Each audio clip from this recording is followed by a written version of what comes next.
Welcome to 5MOL, 5 Minutes of Learning. Our objectives are to simplify and streamline your clinical tasks, promote continuous learning.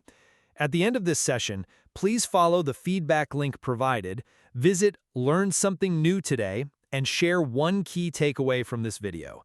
Your feedback is highly valued and helps us improve our learning resources. Please also consider liking and sharing this video to support ongoing learning. Things you must know about GI feeding pumps. Feed safe, slow, and upright, or risk aspiration and airway fight. Feeding, nutrition pumps, are medical devices that deliver liquid nutrition directly into a patient's stomach or small intestine through a feeding tube at a controlled rate. Patients who cannot safely eat or swallow enough food orally, such as those with neurological conditions, stroke, motor neuron disease, head and neck cancers, severe swallowing disorders, dysphagia, or critical illness in hospitals and long-term care. These are programmable pumps that regulate the volume, rate, and timing of enteral formula delivery to ensure consistent and precise nutrition, often used with nasogastric (NG), gastrostomy (PEG), or jejunostomy (J tubes.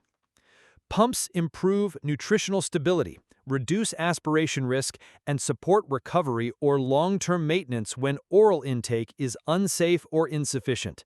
They also allow tailored feeding schedules, continuous or intermittent, which is critical for metabolic tolerance and patient safety in vulnerable populations. When using a feeding pump, nurses should first assessing the patient's baseline, airway protection, respiratory status, abdominal condition, and confirming correct feeding tube placement before starting. Ensure prescribed feed, rate, and flushes are correct. NICE guidance advised to keep the head of the bed elevated at 30 to 45 degrees during feeding and for at least 30 to 60 minutes afterwards to reduce aspiration risk, avoiding lying flat.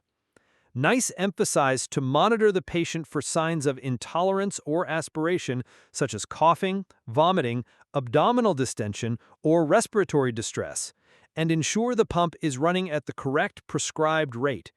Check tube security, pump function, and fluid balance regularly. Escalate immediately if there are signs of aspiration, tube displacement, persistent vomiting, or any sudden deterioration, and stop the feed if necessary. Document all observations and actions clearly. In adults, the risk during feeding is usually aspiration, leading to choking and may result to death. In newborns or infants, missing feeds can cause the blood glucose to drop quickly, and deterioration can happen very rapidly, sometimes within minutes, leading to seizures or reduced consciousness if not corrected.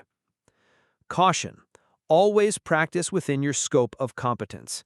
If you are uncertain about the device, plan, or the administration, seek guidance from a qualified clinical professional before proceeding.